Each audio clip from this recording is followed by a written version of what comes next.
I'll be having like about 200 chefs under me. Wow. So I would just stand like on a little podium for them to see Hear who is you talking and to them. see And you, that tiny yeah. little boy, you know. So how yeah. old were you? How old was you at that time? That was, I was in my, mid-20s. Wow. Yeah, so, but then of course I took my chance and I say, you know what, I'm out. This is not home. I'm going to do everything possible to make a breakthrough. Yeah. And that's what, so of course you get tried on, by many people because they've seen that you're young, you're vibrant, you're different color. Yeah. And then you're having to lead them. They've been in the game for old enough to be your grandparents. Yeah. And you're having to take charge of their responsibilities. So I just said to myself, well, I am ready for anything that comes on my plate. So lucky enough, a few of them tried to, of course, sabotage whatever I do, but I've always stood up for myself and made sure I've won against all those battles they've been bringing on me. Nice. So yeah, that was a breakthrough. Okay, no, you have a pretty amazing history of how you started and how you got to where you are now, and actually knowing that you had a medical background, wanting to study medical, in the medical field, and then actually just transitioning into cookery, just because of a colleague went sick. And then that's what brought your your achievements. That's amazing, and I believe God does things in mysterious ways. Great, yeah. And you've actually excelled all the way, mashallah. So that's an amazing background. So my next question is, tell us about your childhood. What was it like growing up as a young Sekou Bojang? Oh, that was that was like a whooper. Really? Yes. Uh-oh. Yes. Now this comes one of the hardest questions I probably would have faced. Really? Yeah, I mean, as it's always said, like, every successful person has had a rough ride. Yeah. Okay, I was deprived of going to school to start with. Okay. Because I was brought up by my grandmother, who doesn't know anything about school. Okay. So all she knew was we're going to the bush farm, So I've always seen my age group going to school. And I said, I want to go to school too. Yeah. And then she said to me, you're not. Lucky enough, across the compound I was living, I was staying, was the caretaker of one of the schools, a Peram primary school that was. So I went to the caretaker, I said, his name was Padembo, I guess. Yeah. And then I said to him, I want to go to school. He said, oh, of course. Yeah. I came back to my grandmother, I said, Mom, I need to go to school. I said, Then I had I arranged with this Padembo that I will be going to school the next day. So I got up early in the morning. Yeah. Got myself showered up nice and looking Ready at my top Yeah. at the time, and I went to this old man, waited at his, outside of the house. Yeah. He came out, are you early? I said, yes. So he got me to the school for the registration, and then everything was free at the time, except that I have to buy a chair and a table for myself. Right. So there came the issue. When I came back and told the grandma about it, she said to me, Then there was some builders around. Yeah. I went and took a brick. Right. Yeah, the cement block. Yeah. That's what I took to school. Oh, wow. And I wrote my name on it. That was my chair. Oh, wow. And I had a slate where I would put on my lap to be writing. And the duster, I had to make my own duster using socks. So in my classroom, I was pretty much the poorest in the classroom. Of course, not that poor because my parents were, but because of where I was brought up. Yeah. So then I was there, I was like, oof, I'm still going to carry on. So they would mock and laugh at me. At some point, she would stop buying me shoes to go to school because just to discourage me to go to school. Wow. So I remember one of the days, like when I finished school, I have to fill a bottle of water.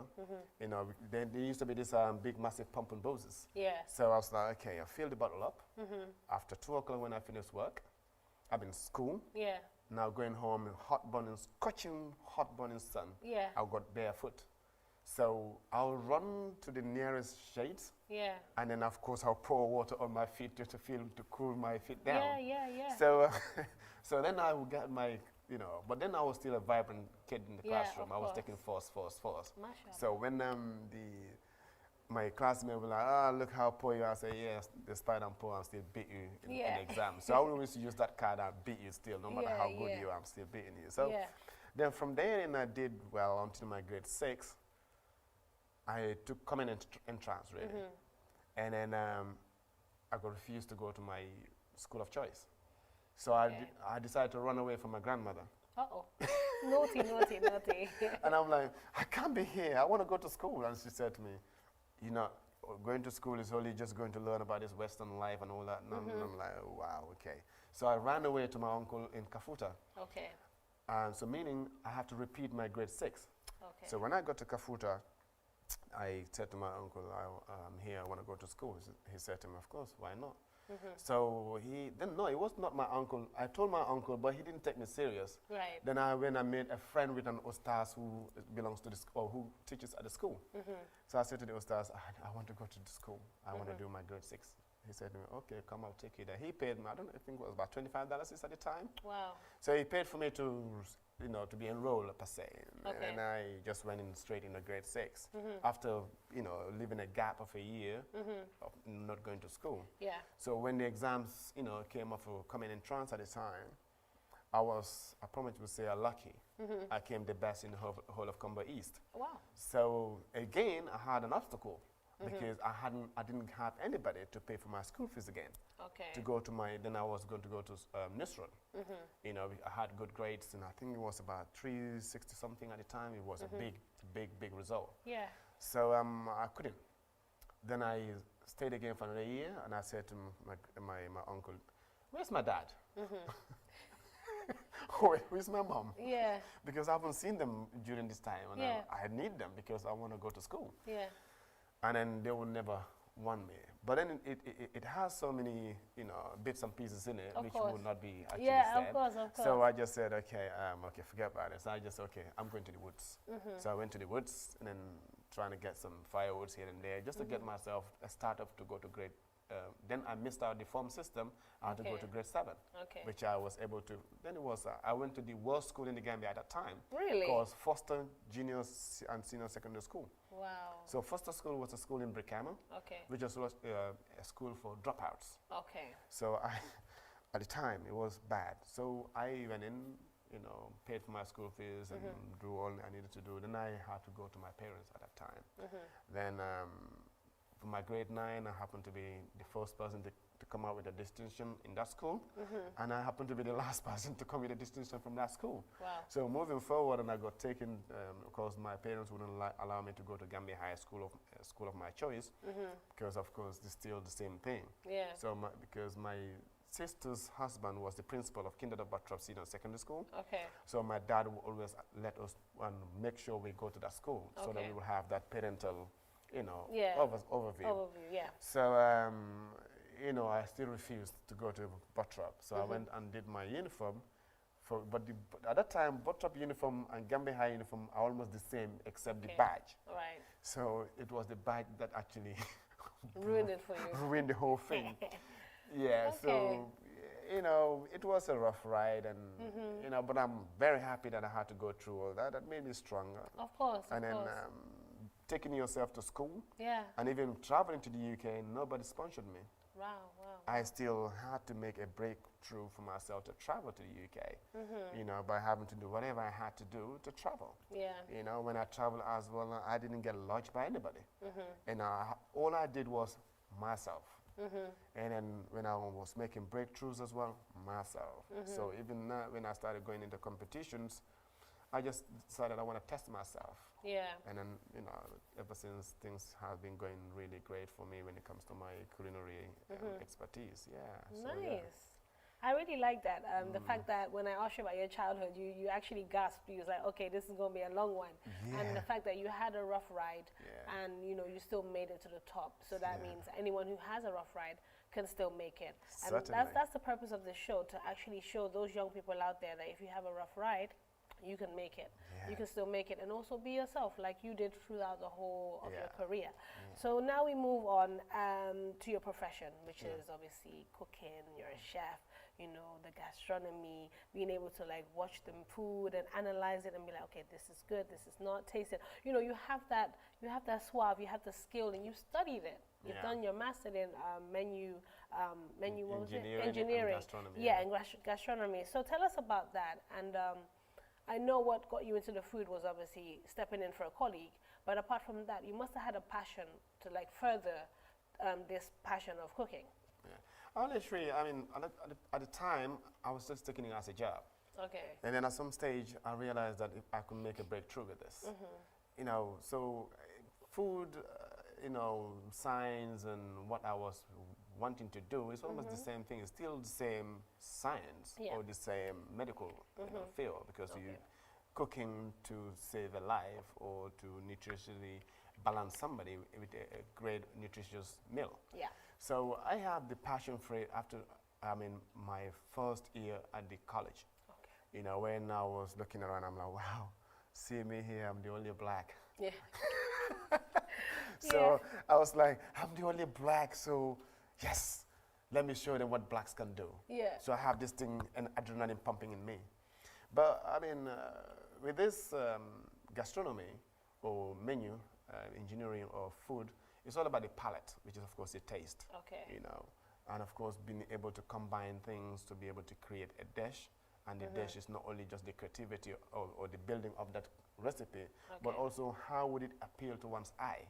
Because that's why they call culinary art, because the artwork is what influences, I mean, the turnover of your clients or the customers. Yeah. So, I mean, for us, or for myself, I really love what I do at the moment.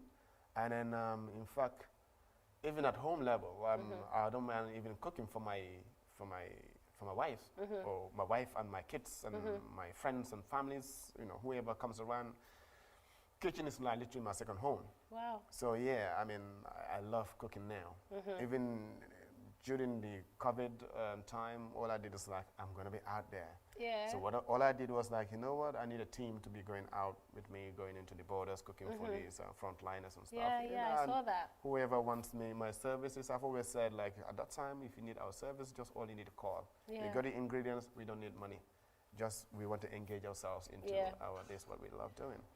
So yeah, food inspiration, I would like to say, I mean, I always have this belief of saying, I want to inspire to be inspired back. So in me inspiring you with my story, now you've taken my story into consideration and practicalized it in your life, and you've made a breakthrough from it, and I watch you on any television or any platform, and I'm like, wow, he or she has gone great after we had that little chat or teaching or inspirational chat or coaching sessions. So it's something that I really, I mean, love now. I have the passion for it now. Literally, I'm loving it. I don't, office is office, but I'm more into, let me get dirty, get greasy, and get floured up. Let me get swimming in my kitchen. Okay, nice. And obviously, in the beginning of the interview, you mentioned the titles you've gained, the positions you're acquiring, and you were recently, had the opportunity to be amongst the France's 100 Chef, 100 Recipes, one book. Now, tell us about that. I know. You know, you've been everywhere. You've been to the UK, you've been to France, and I'm sure you've been to other countries as well. Yeah. But how does it feel to be mentioned in a book? Yeah, it was really big.